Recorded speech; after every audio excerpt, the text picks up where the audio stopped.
Today for Devotions with Daniella, we are reading Uncultured, my story about growing up in the Children of God religious cult before going into the cult of the U.S. Army. Today we're on Chapter 5, and Chapter 5 is hard. Chapter 5, you need whiskey. I won't read the whole thing. Heaven's Girl. Petropolis, Brazil, 1993. Grandpa, our prophet, had told us that jade was one of the stones used to build the heavenly city, the magical place inside the moon, where we'd all live after we died as martyrs in the end time. Remember, cults always promise space travel. Auntie Jade was only 16, born in the family like me, and I understood why she was named after something so precious. I loved her. She taught us how to braid our hair, sew our own dresses, and take dictation with the tiniest letters as she read to us from the King James Bible. She had a special book for learning about cultures around the world. The family's mission for Jesus was international, after all. And she always had fun projects for us to do when it was her turn to teach, like making butter out of cream when we learned about Norway, or folding Chinese lanterns and paper birds when we studied the Far East. Every auntie had to hit us sometimes, of course, but her smacks were never very hard. She had so much patience that we had to be really bad to be sent off to an uncle. It almost seemed as if she didn't like seeing us punished. The morning was sunny but slightly chilly, normal weather for Petropolis. We were in a second-story classroom with plate glass windows poor little birds always flew into, and beautiful Brazilian wood flooring. I sat with my legs crossed neatly, right next to Auntie Jade. I smiled warmly at all my friends as I reveled in the certainty that I was Auntie's favorite. She told us the rule of the day's game. Repeat what we heard one time in our friend's ear, no questions, no hesitations, and we'd see how the telephone could break as we passed it along. She whispered a phrase in my ear, a well-known Bible verse that we had all memorized. All things work together for good to them that love God. Romans 8:28. Easy, I thought. How could this get messed up? Everyone knows this verse by heart. I leaned over and whispered the verse to Virginia as fast as I could, but my 6-year-old tongue got caught on the S's the way it sometimes did, and my lisp and excitement changed what she heard. All things and to ever for the love of God, robbing aid to aid. She giggled because it sounded so funny, but there were no questions allowed, so she leaned over to whisper it into the next ear, and around the circle it went.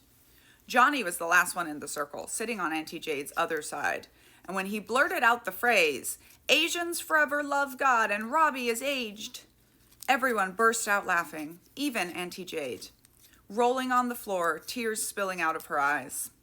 We quickly got control of ourselves, not wanting to get in trouble for foolishness. While I was laughing, a question popped into my mind that confused me. Grandpa taught us that the stories of Genesis and Exodus, the rules of Leviticus, and the dreadfully boring books of Numbers and Deuteronomy had been handed down by word of mouth for 500 years, starting with Adam and then his sons, and so on, until Moses had written down the whole history of mankind. I blurted out my thought before I could catch myself. How can the Bible possibly be true if it was passed down by broken telephone for 500 years? When I heard the sharp intake of Auntie Jade's breath, I knew I'd made a serious mistake. A familiar cold fear crept over me.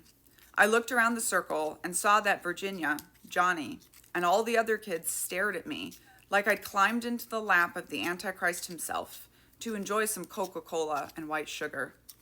Auntie Jade stood up and left the room, telling us all to stay seated and no talking. I knew this was going to be a bad one. "You got us all in trouble," Virginia hissed, anger in her eyes.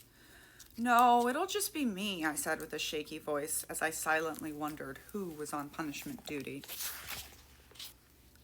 I knew I couldn't pray for mercy this time because Jesus would be too mad to listen. Minutes stretched out, leaving me with time and space to imagine how the story was spreading. I pictured the adults with their own version of telephone. "Do you know what Daniella said?" going from ear to ear throughout the commune, my words becoming more monstrous with each retelling. My parents would know by dinner time, and then I would probably get a second punishment too. That didn't scare me as much as the thought of my mom getting in trouble, of being branded as the mother of a kid who said such doubting things. I thought of Dad as one of the good uncles, but I knew the worst thing I could do was embarrass him in front of the leaders. I was going to get it. There was no question that Jesus was punishing me when the door flew open, banging against the wall, and the balding head of Uncle Jerry came into view. Yes, this is Jeremy Spencer of Fleetwood Mac. In a society that had no rank, no class, and no money, Uncle Jerry wielded the power of a general, a duke, and a billionaire. Before he found Jesus and joined the Children of God, he had been one of the founding members of an evil rock band, which had made him very famous and a very rich systemite. And I swear to God, if y'all come at me for a 6-year-old in a cult calling it an evil rock band, again, I'm gonna lose my mind. He was one of the few people in our world who still had a regular income from outside because he received royalty checks. And it turns out that your new stuff being popular makes your back catalog stuff popular, which is why listening to Fleetwood Mac has given millions and millions of dollars to Children of God pedo cult over the last 50 years. Still is. My grandfather still runs the money. He gave all his money to the family, and the money bought him security and impunity. We all knew the leaders would never side against Uncle Jerry. He was married to Auntie Dora and so famous. The only one who could touch him would be Grandpa himself. He marched over and grabbed me by the hand, and I forced my feet to run to keep up with his pace as we left the room. My heart pounded hard as I frantically searched for Auntie Jade, a hopeless instinct since I knew she couldn't help me. She stood by the door where she'd stayed frozen after following Uncle Jerry into the room. She cast her head down, and I knew that she would never have wanted this to happen. I also knew she didn't have a choice. If she hadn't told on me, one of the other kids would have given testimony to their parents. By the time it had made its way up the chain of command to the leaders, both of us would have been in even more trouble. As I passed her, I tried to catch her eyes, to let her know that I'd be okay, that I knew it wasn't her fault, but her gaze stayed fixed on the polished wooden slats of the floor. My head jerked as the meaty, sweaty hand holding mine yanked me down the hall. Uncle Jerry's arms were muscular and covered in graying hair, his grip crushing. So then I spent 10 hours in a basement with a pedophile. We're going to skip to the part where I'm left alone. With no one around to hear me, I let myself cry. I wished it was parent night. I imagined climbing into my mom's bed, her arms around me, listening to her say, "Shh," as she caressed my hair. There was nothing confusing about those touches.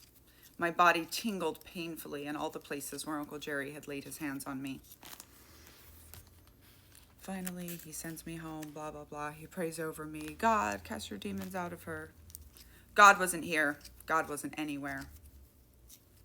Afterward, I ran back to my dorm alone. Even after everything that happened, this is what scared me the most.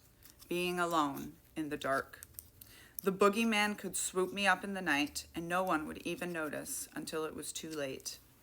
I ran as fast as I could, calling on Jesus and all the spirits I knew to let me get back to the other building safely.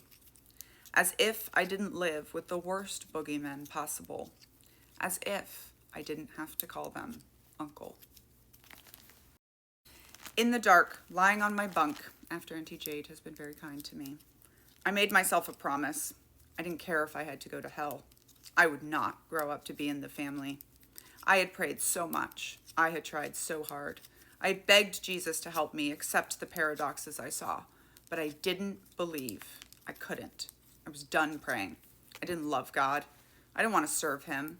Not like this. I didn't want to be a child of God anymore. I didn't want this family. I was a sinner, dirty, broken, and I would never be anything else. I wanted to be a backslider. One day, I knew I would become a systemite. I was already evil after all. I imagined a jeweled box, something more beautiful than anything I could ever hope to be allowed to own. In my mind, I crafted every tiny detail of that box, along with the golden key that fit perfectly into the ornate keyhole on the front. No one would ever have access to that key. No one but me would ever be able to touch it. I locked my thoughts away, hid the box deep inside my mind.